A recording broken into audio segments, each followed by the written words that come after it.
In 1954, early on in the Cold War, the Soviet Union created the Committee for State Security, more commonly known in the West as the KGB.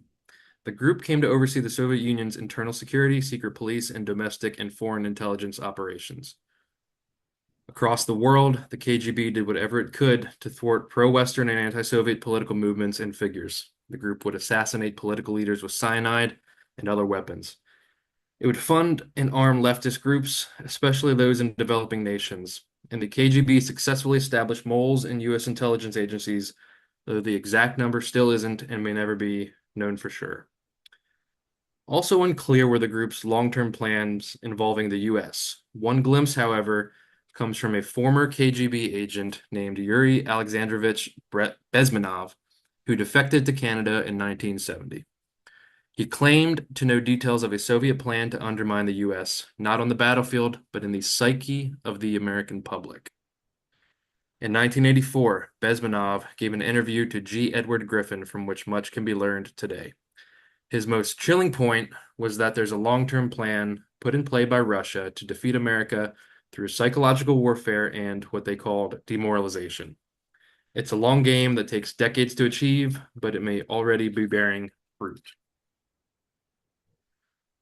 What does that mean? Bezmenov explained that the most striking thing about ideological subversion is that it happens in the open as a legitimate process. You can see it with your own eyes, he said. The American media would also be able to see it if it just focused on it. Here's how he further defined ideological subversion. What it basically means is to change the perception of reality of every American to such an extent that despite the abundance of information, no one is able to come to sensible conclusions in the interest of defending themselves, their families, their community, and their country. Bezmenov described this process as a great brainwashing that has four basic stages. The first stage is called demoralization, which takes from 15 to 20 years to achieve. According to the former KGB agent, that is the minimum number of years it takes to re-educate one generation of students that is normally exposed to the ideology of its country. In other words, the time it takes to change what the people are thinking. Referring to such people, Bezmenov said, they are programmed to think and react to certain stimuli in a certain pattern, alluding to Pavlov. You cannot change their mind, even if you expose them to authentic information. Even if you prove that white is white and black is black, you still cannot change the basic perception and the logic of behavior. In what is perhaps the most striking passage in the interview, here's how Bezmenov described the state of a demoralized person. As I mentioned before, exposure to true information does not matter anymore, said Bezmenov. A person who's demoralized is unable to assess true information. The facts tell nothing to him. Even if I shower him with information, with authentic proof, with documents, with pictures, even if I take him by force to the Soviet Union and show him a concentration camp, he will refuse to believe it until he receives a kick in his fan bottom. When a military boot crashes his balls, then he will understand, but not before that. That's the tragedy of the situation of demoralization. It's hard not to see in that the state of many modern Americans. We have become a society of polarized tribes, with some people flat out rejecting facts in favor of narratives and opinions. Once demoralization is completed, the second stage of ideological brainwashing is destabilization. During this 2 to 5 year period, asserted Bezmenov, what matters is the targeting of essential structural elements of a nation: economy, foreign relations, and defense systems. Basically, the subverter, Russia in this case, would look to destabilize every one of those areas in the US, considerably weakening it. The third stage would be crisis. It would take only up to 6 weeks to send a country into crisis, explained Bezmenov. The crisis would bring a violent change of power, structure, and economy and will be followed by the last stage, normalization.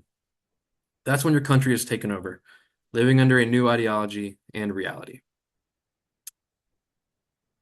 How's it going, Johnny? You know, uh, it's a wild world out there, and that all sounds a little too familiar and a little too close to home, right? I mean, um,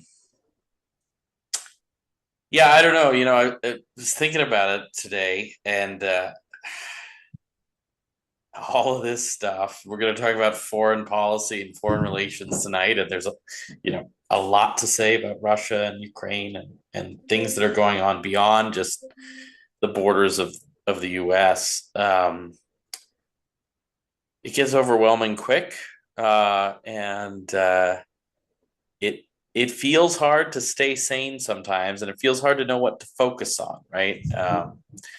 I don't know. What are you doing these days, Josh, to kind of keep sane, feel human during the day? Yeah, that's a good question. As I explained a few episodes back, I'm a big Minnesota Vikings fan. I'm also a big fan of the Minnesota Timberwolves.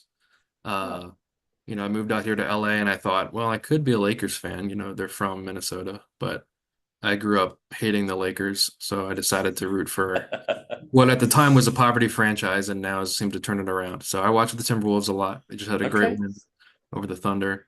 Um, and Actually tomorrow night going to see Lakers and Timberwolves. First Oh, time. nice. That's a big deal. Um, yeah, yeah, and music. The Yeah. weekend, out the new album, so I'm Oh, happy. there you go. Okay. Yeah. Oh, I know you're a big Weekend fan too, right? oh, you know me. Yeah. The big trio, The Weekend, Gordon Lightfoot, and Bruce, the boss. Bruce. Yeah, I got my yeah. I vacillate between nerdily listening to my same, Spotify playlist of Bruce Springsteen and Bob Dylan, and then like old Woody Guthrie songs. Mhm. And I went birding today over my. I take a walk at lunch, so I go look for birds. That's my extremely nerdy way of trying to stay sane. And then like a healthier way, which is hanging out with my family. So we're gearing up for my little boy's birthday, and and we went out to dinner tonight, so that was nice. But it's hard, it's I don't know if you find it to be this way, Josh, but the days that I'm hanging out and taking care of the kids and hanging out with my wife and doing stuff around the house, it's easier to tune out all of the news and all of the geopolitics stuff. It's actually when I'm in the office more that I find myself reading the news and getting all worked up. And it doesn't help because I've got colleagues that like will come in and say, "Did you see what happened here? Did you see what?" And there's that.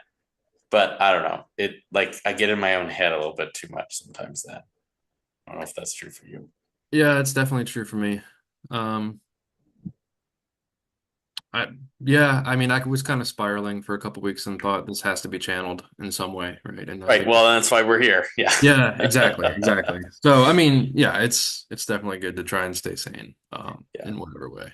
Yeah. And the kids and the family help until it's like 3 in the morning, and you're like also trying to sleep, which is kind of important to staying sane. So, Yeah. it's a Yeah. challenge. Yeah. But yeah, I mean, I think that kind of cold open with that interview from that um KGB Bezmenov agent. in Yeah. 1984. I mean, certainly the times have changed, and Russia, in many ways, at least from an economic perspective, maybe isn't this like big superpower rival that it was at the end of the Soviet Union, right? Hmm. End of the 20th century. But it's worth acknowledging that there has been a game plan of some sorts to kind of ideologically dismantle the U.S. from within. Um, Well, and not to put too fine a point on it, but Putin is an old KGB man himself, right? Yes, regimes have changed. Yes, economic systems have changed, but Vladimir Putin has not changed. At least yeah, not notably, I don't think. yeah, And so that old undermining of the West is still alive and kicking in Moscow. And yeah, and, like yeah, on in full force, right? Like I don't think Russia or Putin or any of those oligarchs make any bones about despising the West, despising what they perceive as Western weakness. in democracy. And so, in my mind, anyway, the way I read the geopolitics of it, Russia has never, at least since Putin has taken power again, not acted as a certainly not acted as an ally, certainly not acted as like a benevolent force to U.S. interests in the world. So, Hmm. yeah, Yeah. not there's more continuity than uh, people may want to believe from the Cold War era to now. I think anyway. Maybe that makes me sound like a throwback, but Well, and it just kind of, I mean, the question that the low hanging fruit is like, well, did the Cold War really end, right? Because right, certainly we thought that, and we've written narratives about how the U.S. won it, in the beginning of the 90s. But yeah, that continuity is real, and uh, that question is, I think, worth asking again. I think yeah, one thing I'll say just to kind of tee you up here. That quote, that long-winded quote, series of quotations from Bezmenov was from 1984. There's yeah, another kind of treatise of sorts that was published in 1997 by a right. Russian named Alexander Dugin. I think that's how Mm-hmm. you pronounce it. But it's in this book called Foundations of Geopolitics, and in it is kind of a manual that what I've heard people say is kind of Putin's playbook Yeah, for kind of reestablishing Eurasian hegemony and kind of dismantling, the Western hegemony of the U.S. and the EU and so forth. What he says about the U.S. and what Dugin says about the U.S. in this book, Foundations of Geopolitics, is this. He says Russia should introduce geopolitical disorder into internal American activity, encouraging all kinds of separatism and ethnic, social, and racial conflicts, yeah, actively supporting all dissident movements, extremist, racist, and sectarian groups, less destabilizing internal political processes in the US. And here's the last part of the quotation, which is on Wikipedia, because I've done so much research on this. It would also make sense simultaneously to support isolationist tendencies in American politics. yeah, So, yeah, this is yes, 1997, and I think Dugan in 1997 is probably saying, if we could just get the Americans to be a little more isolationist, that'd be great. And here we yep. are in 2025, and I think a lot of people have a hard time saying that what we're seeing right now is isolationist. Um, so what do Right. you think? Yeah, yeah, yeah. No, I mean, so isolationism, right? It's got this appeal to Americans, and it always has. And I kind of get why, right? Um, we're all the way back, historically speaking, right? We've been plugged into the European world order from the 18th century on, and yet we've been at a distance, right? We're our own continent, and so there's this kind of ongoing flirtation with total isolationism from the founding on, right? And people love to cite George Washington's farewell address, where he warns about foreign entanglements. That should be read in its historical context. It's the French Revolutionary era. Europe is plunging itself into wars over uh, monarchical responses to the French Revolution that will eventually kind of yield into the Napoleonic Wars. So Washington is very adamant about avoiding getting pulled into those European conflicts. And so he, in his farewell address, he talks about foreign entanglements as one of the great dangers for the American state going forward. And that's the quote that always gets churned up when people start feeling like we should become more isolationist again. But the reality of that is, and George Washington would have known this, right? And anyone else who was involved in the founding era and any other time in American history, U.S. merchants have always had trade networks that expanded beyond our borders.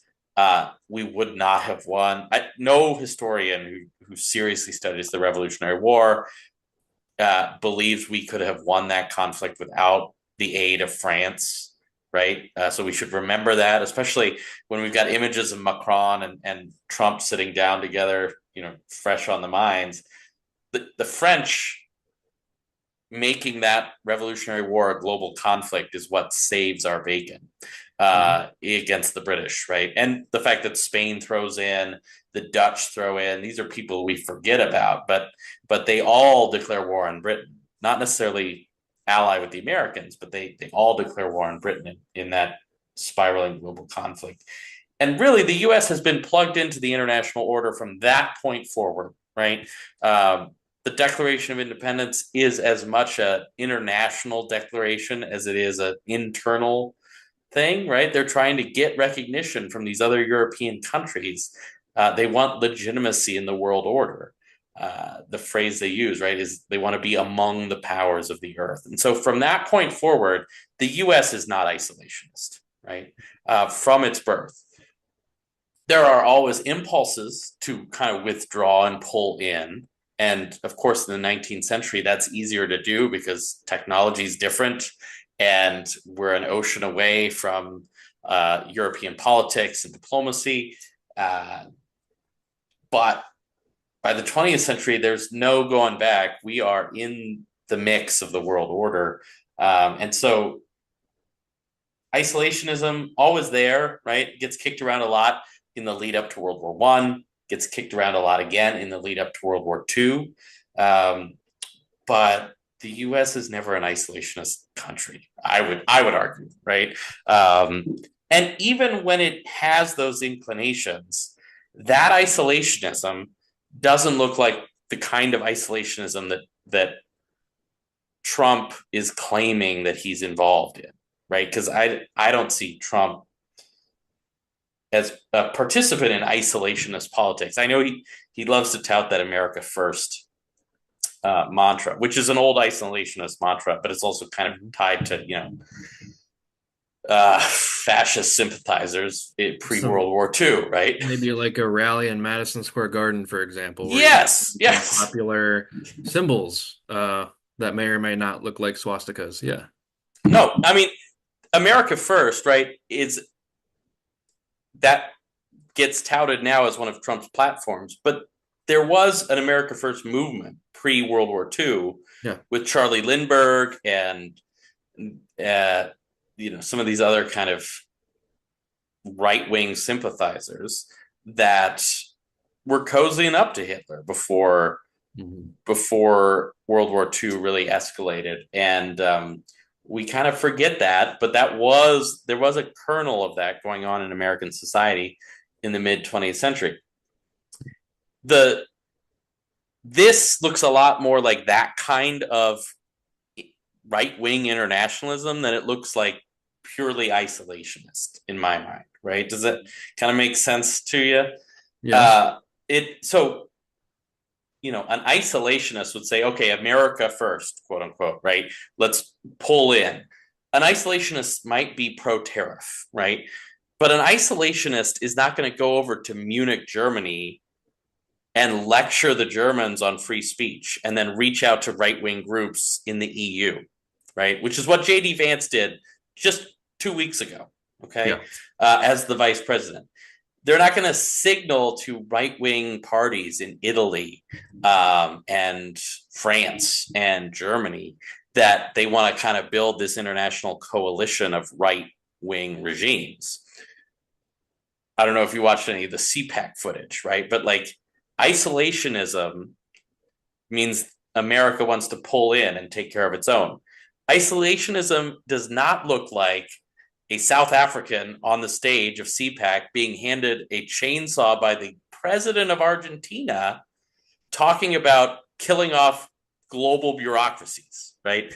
Uh, that's internationalism. That's just a different form of internationalism, right? Than Americans are used to, or that I was prepared to watch, right? So I think that the isolationist appeal that Trump ran on has drawn support from people who have these kind of isolationist sympathies, and I think that that's a I I disagree with that strain of American thinking, but I understand the strain of purely American isolationism. What Trump is selling now is not isolationism. What Trump and his cronies are selling is right wing internationalism, which is quite shocking. Uh, Yeah. I mean, and I think the isolationist guys is tied to this idea that like, well, we as American citizens are being neglected, so why are we pouring so much into USAID? right. Why are we giving Ukraine, on the other side of the world so much, so Yeah. many billions of dollars, when, we are, the citizens within the US Are borders are hurting. now being neglected and are hurting economically. And I mean, yeah, like there's an argument to be made about like, well, like if we want to be real, just brutal about it, you can say, well, maybe there should be some sort of more of a quid pro quo mineral rights for defense, arms Yeah. in I mean, Ukraine. uh, yeah, I don't know about that, but I think that there's a legitimate critique that Trump has put his finger on that Americans have resonated with, in that people don't want forever wars, right? Globalization has not been the net positive people in the 90s touted it would be, right? Like people have lost jobs to overseas factories. People have suffered in this new global economy, to a certain extent. And yes, the US has gotten itself pulled into these conflicts in places that people don't think we should be losing American troops in. And that, I think, is all valid critique, right? Um, and yet at the same time, Trump's movement is riding that isolationist wave, that impetus and critique against forever wars, into a totally different world order at the end of the day, right?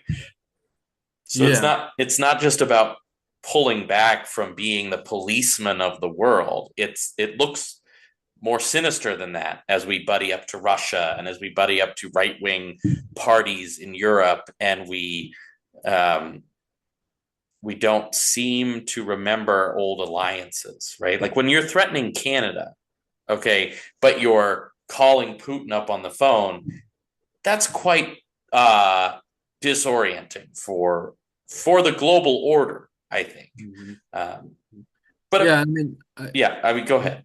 I mean, I was I've just been kind of talking a lot. wondering, first of all, kind of wrapping my mind around this idea that like we are kind of in like there is this real global phenomenon going on with this, resurgence of the far right, and it's whether it's Javier Milei in Argentina, Viktor Orban in Hungary, Yeah, certainly Putin and Xi in Russia and China, Giorgia Meloni in Italy. I mean, like the list goes on, and yeah, um, it's I mean, there's always going to be a sense that like whatever your political belief, you can get more stuff done if you have more allies who share those beliefs. And so it's like, well, yeah, those are all historically contingent, um, you know, governments, and they all have their own stories with their own nations. But like, what is the kind of overarching far right ideology that ties them all together? And I found one article that kind of laid out three, right?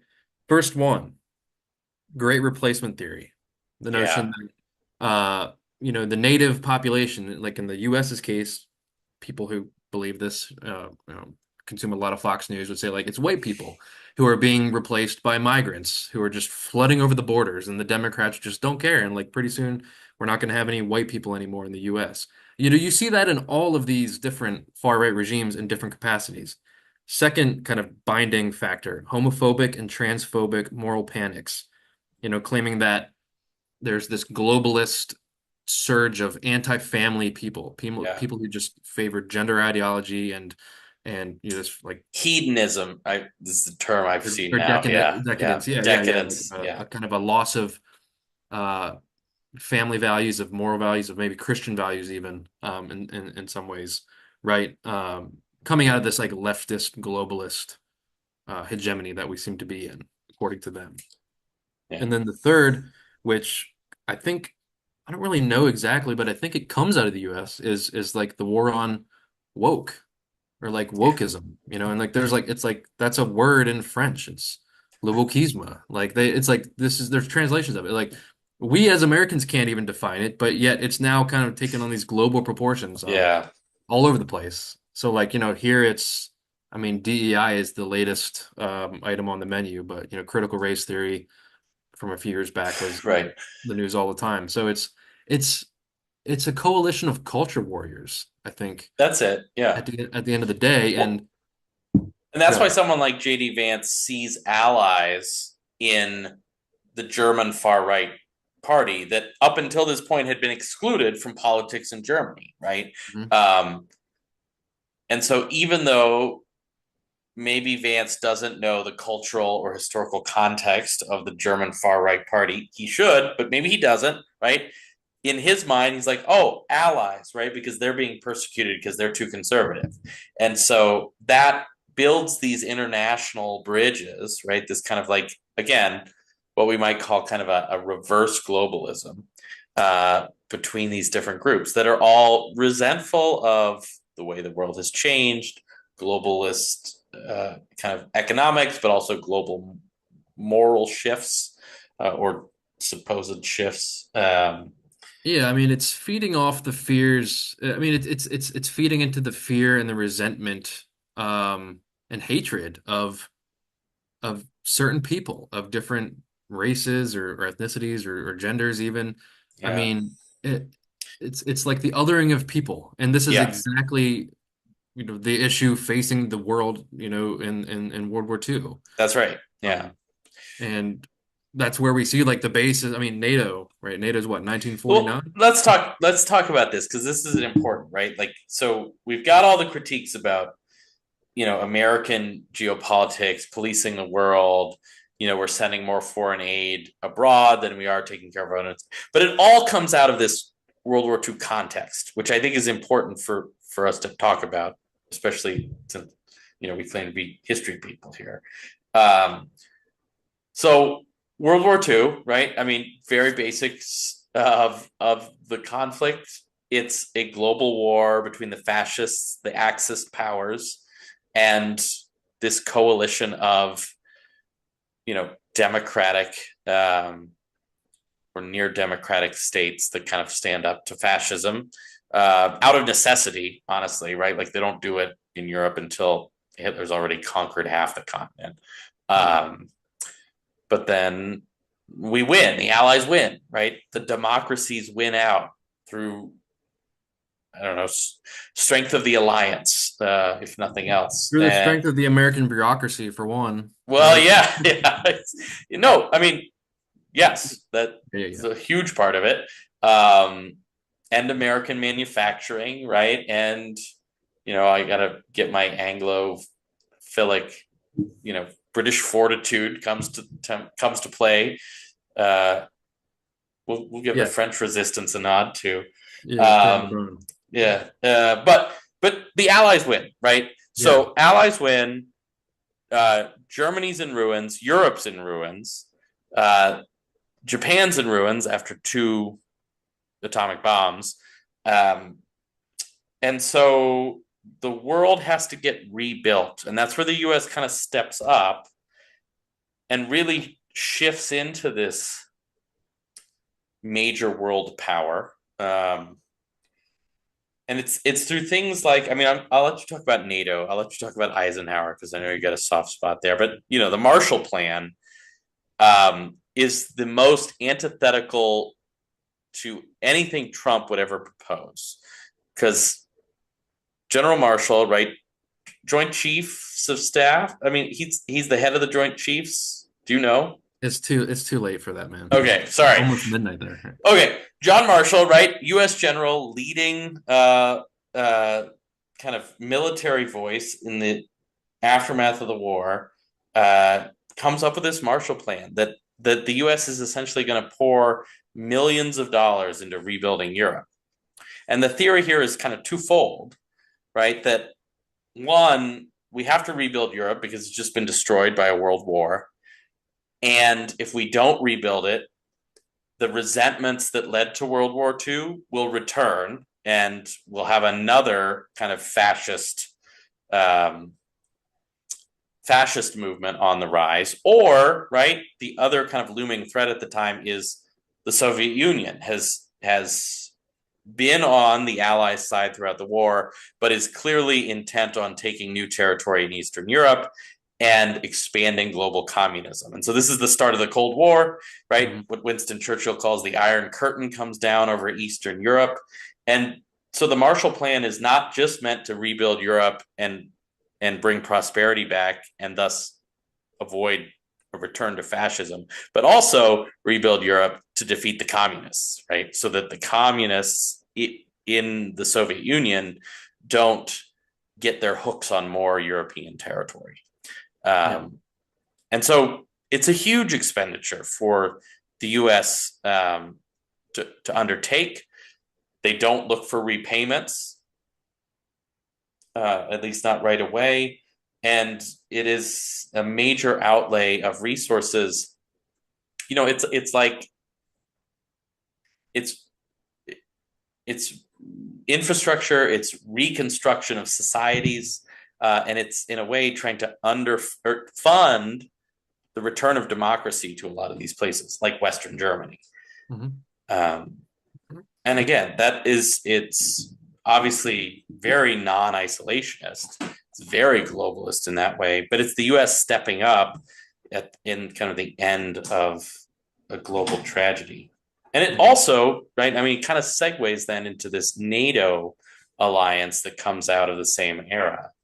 Um, Yeah, and I think, I mean, we hear how much Trump dislikes NATO, to put it yeah, lightly. I mean, yeah, I think that, it's the looming threat that Soviet expansion into, further west and west into Europe yeah, presents, that gets you NATO, which is a military alliance, right? right. It's an attack on one and it's an attack on all. But it's a military alliance, and countries have kind of joined over the years. But there was this other thing coming out of World War II, and Eisenhower, as yes, I'm a big Eisenhower fanboy, for many reasons. Me too. Um, So yeah, I mean Eisenhower, Supreme Allied Commander of the Allied forces in World War II.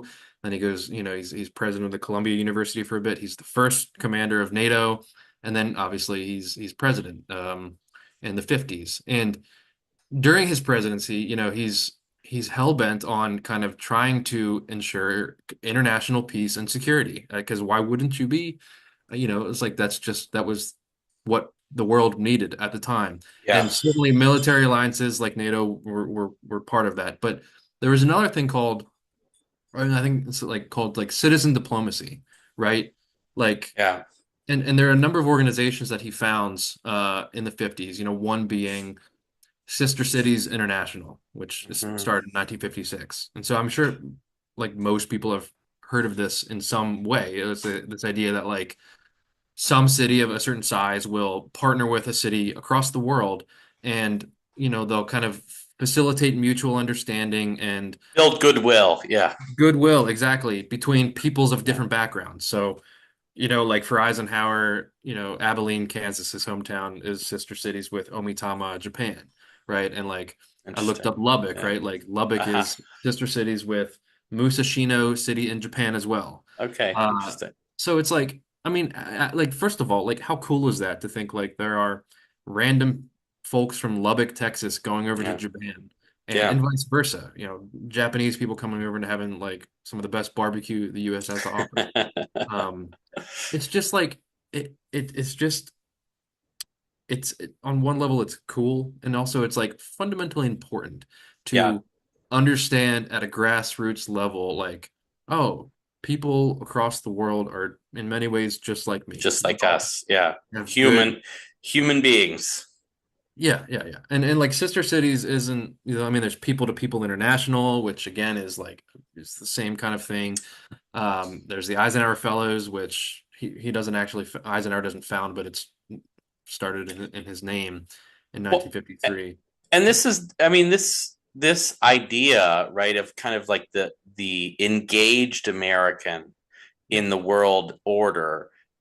It outlives Ike himself, right? I mean, this is the same impetus.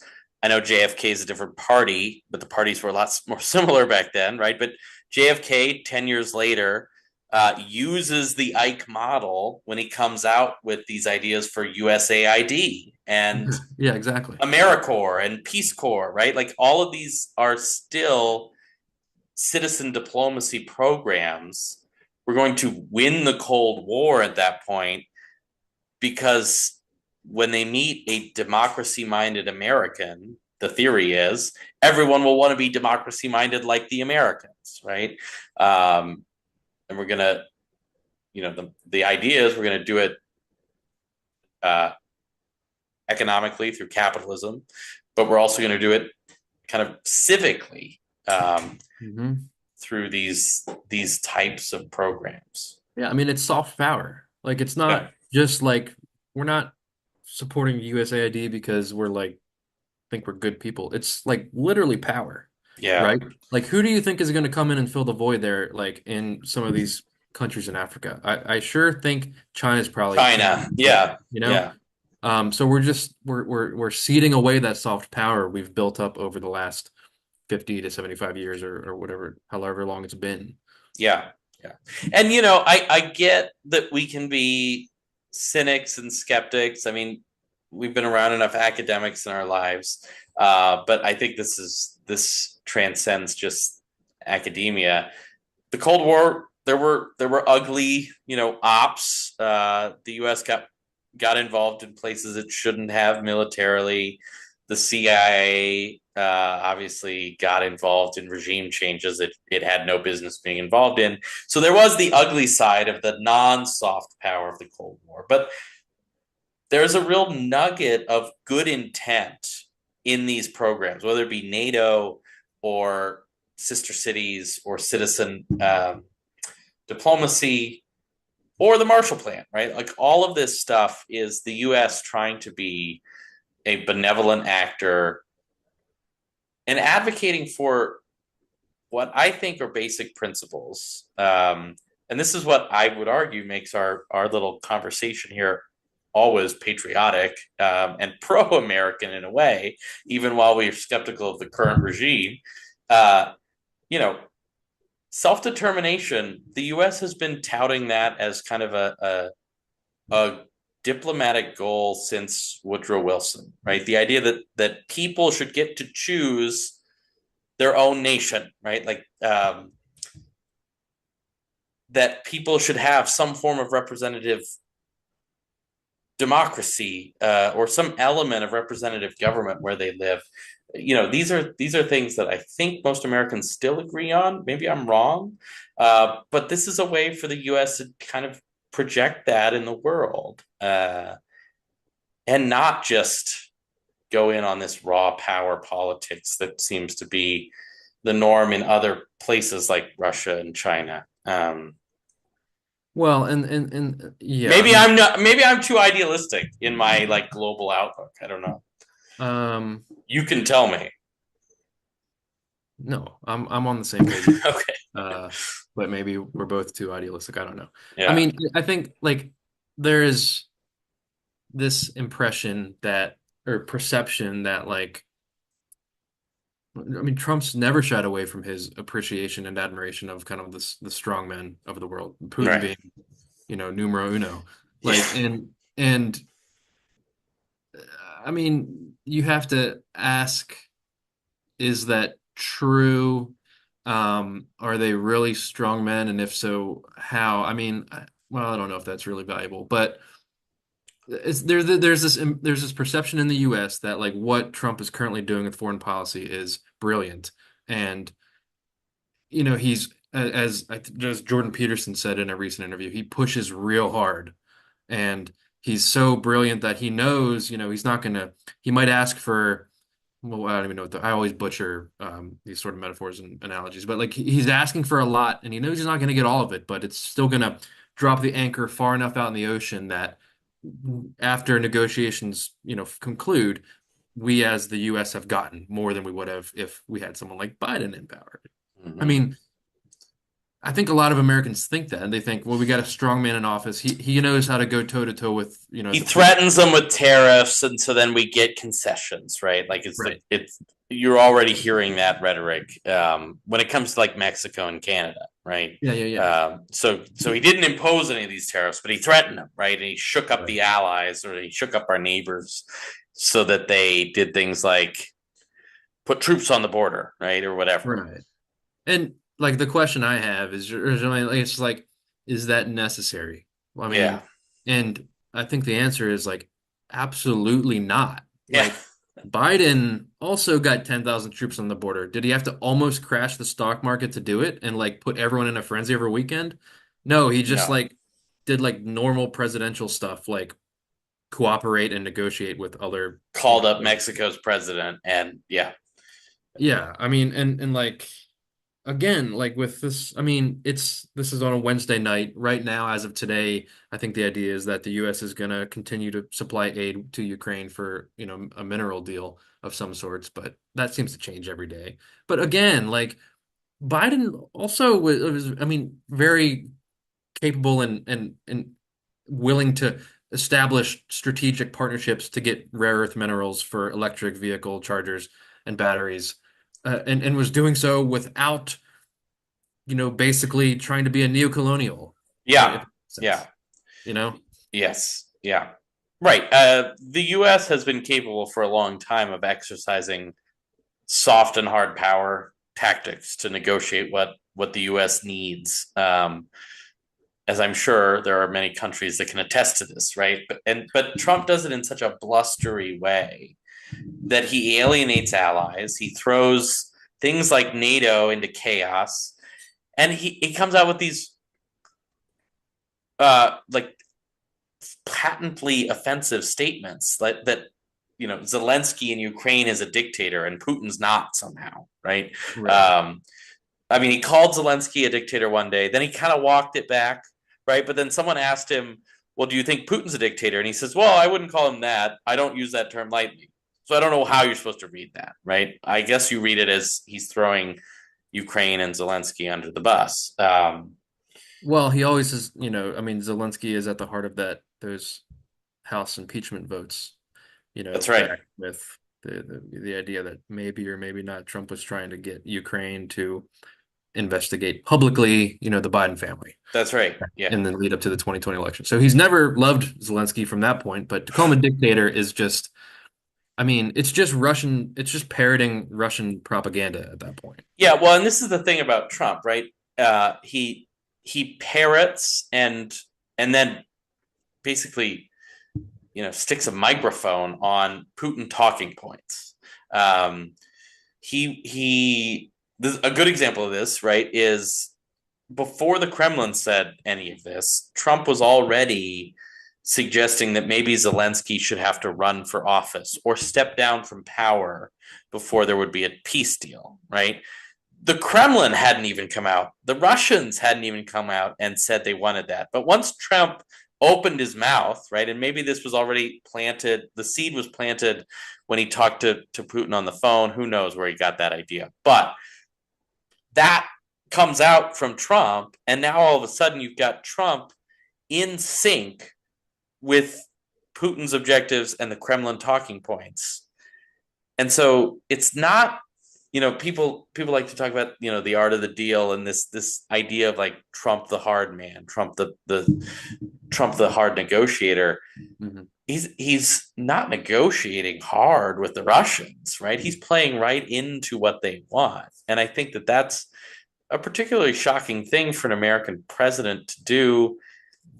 I mean, we don't have all night to talk about Trump's kind of long-term ties with the Russians. But to kind of like dig up old skeletons would be an episode in itself. But there's the Mueller report, right? That leaves the door open to the possibility that Trump has colluded with Russians in the past. There's Paul Manafort, Trump's uh, early campaign manager, that literally was caught in the act of being a Russian asset. There are ways that Trump is fed these Russian ideas and then spews them out and makes them seem normal to the American people, or on the world stage. And it's, you know, uh, best case scenario, he looks like a buffoon to me. Worst case scenario, he looks like a bad actor on the world stage, allying himself or aligning himself with Russians and other strong men like China. I don't know. it's easy to fall into these conspiracy things, right? And we don't Yeah. want to go down there, but Yeah. he's operating as if he's more aligned with Chinese and Russian interests than he is with European interests. And that's a hard thing to wrap your mind around.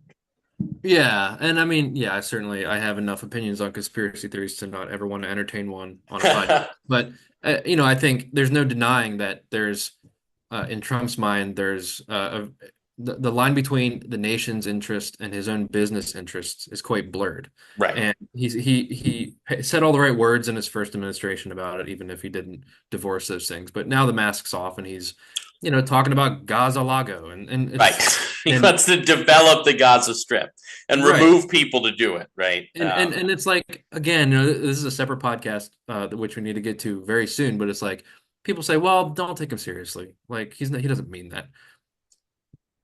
I mean, at what point do you stop saying that? Is he didn't mean January 6th, right? Like he didn't right. actually mean, like, well, it doesn't matter if he meant it or not. It People happened. acted upon it. Yeah. Right. And that's Yeah. that's kind of a strategy of Trump's that we will keep talking about. Right. Is that he throws out these ideas and just sees who nibbles on them, right? Which congressman is going to come up with the crazy legislation that makes this a thing? Or, what 6,000 people are going to show up at the Capitol that day? Or what Russian dictator is going to jump on the chance to, partition up Ukraine? That's all in the mix, right? And again, back to your point about there are other ways of getting these same things done. Peace in Ukraine is a great objective. I think that there are many capable U.S. diplomats and potential leaders that could work towards that objective. But Trump seems hell bent on doing things not through the proper channels, right? I mean, we talked about Doge last time. There are ways to downsize the government, right? There are constitutionally sound ways to do that. Trump's not interested in those ways, right? Trump wants to go at it with a chainsaw. Uh, on the international stage, it's the same thing. There are backdoor conversations, there are NATO meetings, there are UN votes in which you can push for these objectives of peace, if that's what you're after, or mineral deals, if that's what you're after. But threatening Zelensky with losing his country if he doesn't act fast on a mineral deal is not the way you go about doing that if you're a good actor Mhm. on the world stage.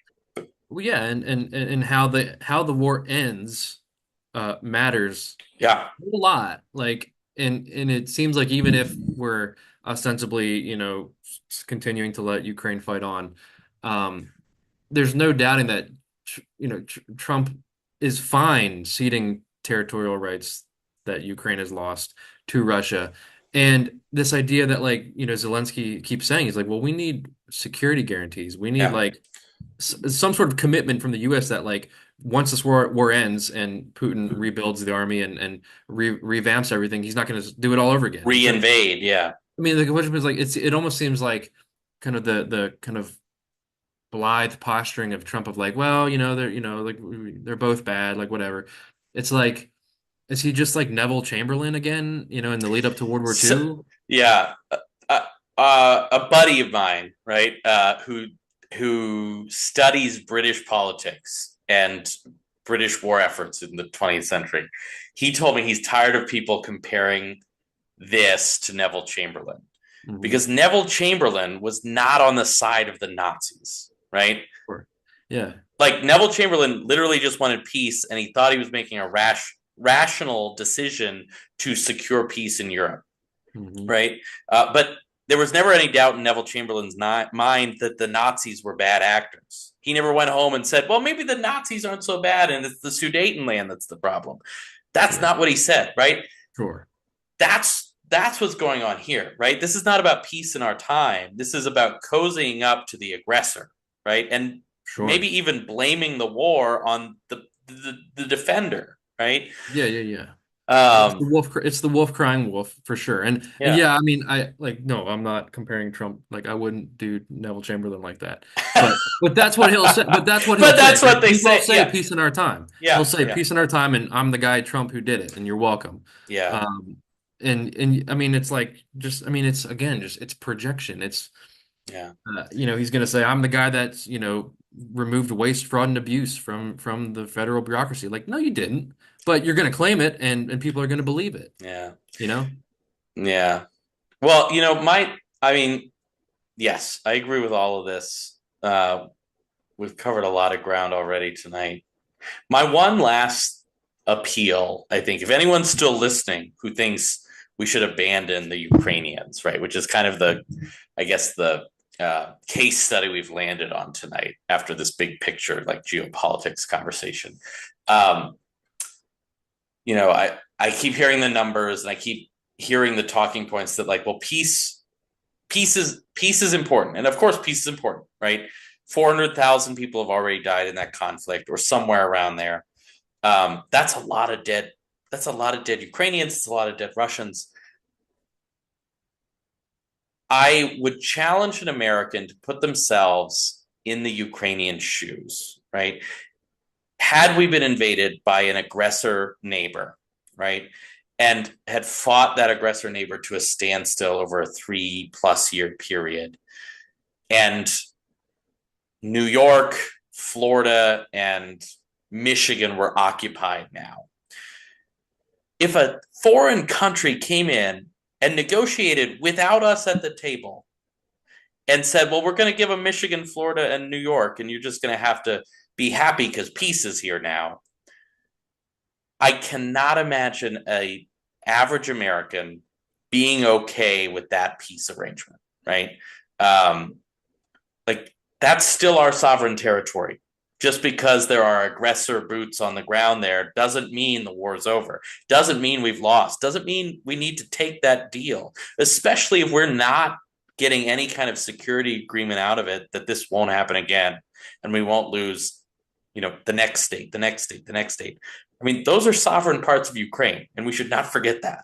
Um, As is and Crimea, right? as is Crimea, right, which has been lost to them since 2014, Yep. and which the Russians showed no sign of giving up.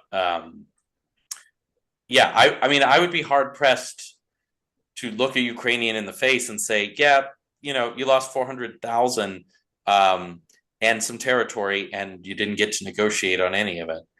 That seems like a crazy thing to ask a sovereign nation to be okay with.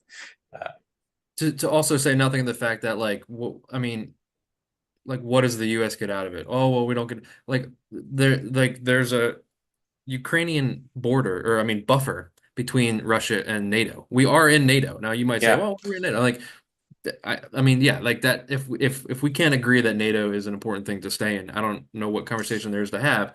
But yeah, like, do you want Russia next to NATO? I don't know.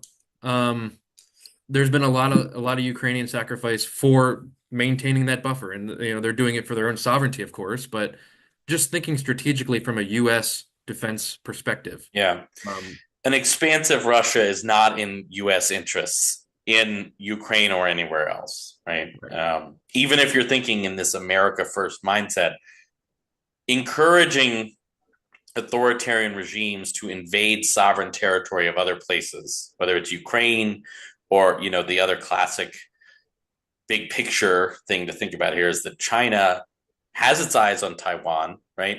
It's looking at how the U.S. responds to this Ukrainian threat, and if we don't respond there, what's to stop us from being just as much of a pushover in the Pacific? I don't know, but yeah, Taiwan, the only nation to donate money to the Eisenhower Memorial in D.C. there you go. We had the PRC show up at our door and say, "You can't call it Republic of China. You got to call it Taiwan." Interesting. It was a literal conversation. There you Um, go. There you go. yeah, Well, on that bar trivia, are we at a stopping point for tonight? You think, Josh? We yeah, are yeah, yeah, for sure, for sure. good. Well, we covered a lot of ground. The geopolitics of all this are probably more fascinating to me than the domestic stuff because the domestic stuff is a lot scarier in a way, and more depressing. But this is pretty depressing too. I don't know if that. But they're all. Well, It's all depressing, but Yeah, I mean, the lies that we tell to our that Americans hear about Zelensky having yachts, the Zelensky being a dictator. I mean, it's the same formula no matter if it's the domestic or international. Yeah, In this case, I think it's coming straight out of the Kremlin, and you know, I've been called a filthy communist just because I happen to live in California and lean left. Like, what are we doing here? yeah. What are we Right. doing I here? know. It's crazy that the same people who are scared of so-called Marxism uh, in the United States are okay with cozying up to the old KGB, you know, uh, I guess I won't call him a czar, the old KGB leader that's now the authoritarian in Russia. Um, yeah, it's wild internationally deaf gymnastics that you got to do to get there, but that's at least that's my take. For sure. So, good stuff, Josh. What are we talking about next time? Do we know? Uh, wow, I get to decide. All right. How about sorry, well, we've talked about a couple of things. I think free speech and censorship were were were up there. Yeah, Certainly with JD Vance's comments in Munich, I think that might be a nice way to dovetail into like, well, what do we mean by censorship? Who is doing the censorship exactly? yeah. What Who's kinds of free who's speech are being infringed on? Right? Like, yeah, exactly. yeah. That might be a nice next episode. And Okay. if we don't talk about it, then maybe we can just edit this ending out. No, no. I think we should. I think we can talk about that because there's domestic elements to that too, right? Oh yeah, yeah. Um, you know, I'm yes, plenty of domestic elements to that.